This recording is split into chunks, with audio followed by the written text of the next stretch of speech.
King of the Road. It's the King of the Road Show, and I'm your host, Jim King, proud to report that this is the 198th episode of our unique local program. Of course, the 200th King of the Road Show will air in a couple of weeks, and stay tuned for details about our 5th season celebration coming to Starvin' Marvin's Bar and Grill this summer. Starvin' Marvin's Bar and Grill is Beaumont's newest hotspot, located at 2310 North 11th Street. Stop in there soon for some great food and live music, and tell them King of the Road sent you. Now back to this week's show. Later, we'll preview the upcoming Texas Crab Festival at Crystal Beach, but first we'll cruise back to the all-new AM 1300 KSET to visit some more with their award-winning local staff. But right now, it's time to find out what's going on with the local headlines. With the latest news and information you need, here's Jana Stone. Time. It's the bottom of the hour. Time for the top of the news and all the stories that we're covering here at KSET. Big accident about 4:30 this morning in Chambers County. I-10 westbound. Those lanes still closed this morning. Eastbound is open. It seems the emergency crews are still finishing up the wreckage spill that's out there. So if you're planning to go that way, take an alternate route. We'll talk about that controversial book, you know, the 10 stupid things that college kids do, and BISD. That's all coming up at the top of the hour. Let's check the national scene with CBS. At 10 a.m. Monday through Friday, Southeast Texas First News concludes and makes way for the KSET Calendar Girls, along with Robby Lynn. Jim King of the Road is here. I had been all over this today.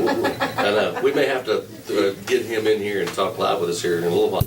Man, it's great to be back in Beaumont on radio. You know, Jim, you and I come from the country format, and news talk, a little different, a little new, but I had left town for a little bit, was up in the Lufkin, Texas area, and was actually doing a news talk show up there. So got lucky, got to cut my teeth. Now we're coming back. I'm on the air 3 hours here at KSET, doing a little co-hosting with the Calendar Girls and our Financial Freedom with Jason Cattell. But, you know, here at KSET, we're live. Starts about 5:45 a.m. in the morning, goes till 8 o'clock at night. And our weekends, we have live people that are right here in Southeast Texas. An alternative, you know, as far as things go, because we're doing everything local right here on KSET.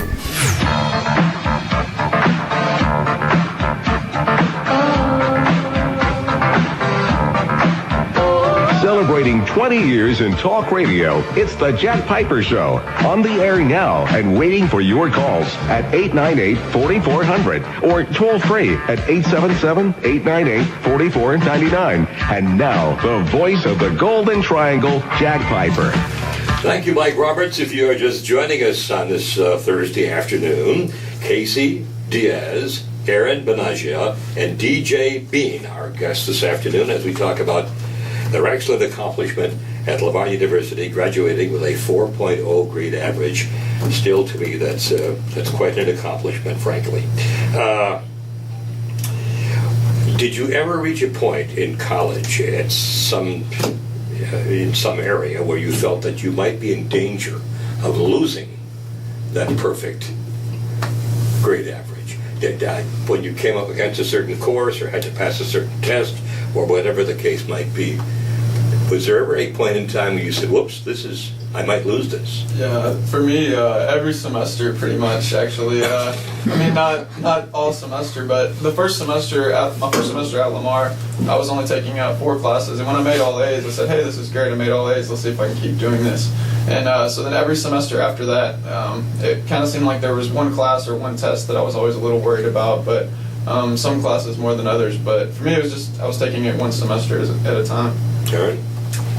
Well, I was actually cruising along. I've actually graduated in 3 years. So, but I cruised along. I was getting all A's. I was taking my minis, summers, classes, everything. In my very last semester, which was this most recent semester, I was taking Walking for Fitness online. Walking for Fitness? I could pass that one. A 1-hour credit course. I finished spring break and we're done. And I get my grade in. My athletic academic advisor texts me one morning, says, I have some bad news.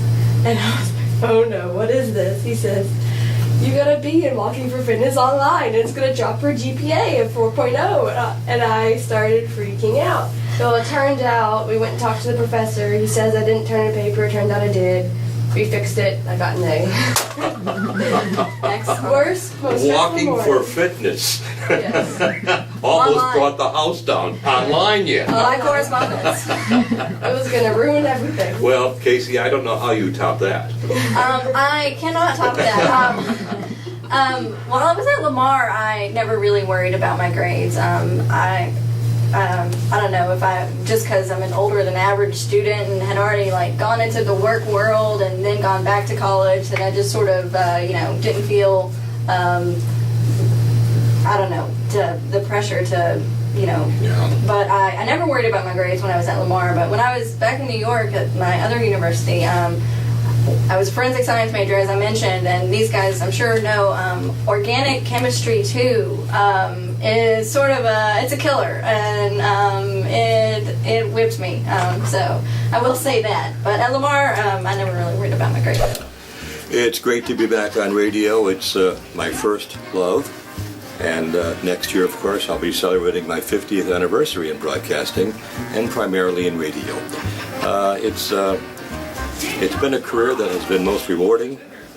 I never made a lot of money, did okay, but at the same time, I did something that I would never exchange for anything else. It's simply been fantastic over the years. Got to meet so many people, got to cover some major stories, and all this is about memories. And when I finally wrap it up, I'll be able to look back upon my career, I think, with a good deal of satisfaction. And one more thing, I've met a lot of folks, not just celebrities or sports stars or politicians. I've met a lot of common people, just ordinary folks who live next door or do their job on a daily basis. And this, in part, has also been a lot of fun because the interchange has been just fantastic between what they're concerned with and what I do. And you met King of the Road. I also met King of the Road. That wasn't bad. I don't think we need a retake on that one. You can use that. I think I will. King of the Road. Welcome to the King of the Road radio show on the all-new AM 1300 KSET. I'm Jim King. Oh yeah, that's right. I do have my own show on KSET. Every Saturday afternoon from 1 to 2, I air my exclusive concert footage and interviews with famous recording artists. And you can keep tabs on the local live music scene with my entertainment reports 3 times daily, Monday through Friday, on the all-new AM 1300 KSET. Oh, and I also join the beer, barbecue, and best of everything crew twice a week. Here's a shot of us in action at the Hub on Crockett Street. Anyway, I'm very proud to have teamed up with this great locally owned and operated radio station. Unfortunately, we didn't have time to feature all of the talented personalities who currently work at AM 1300 KSET. Last time I checked, there were 23 local hosts at AM 1300. Listen live at AM 1300 or at ksetlive.com. Coming up next, we'll preview the upcoming Texas Crab Festival at Crystal Beach.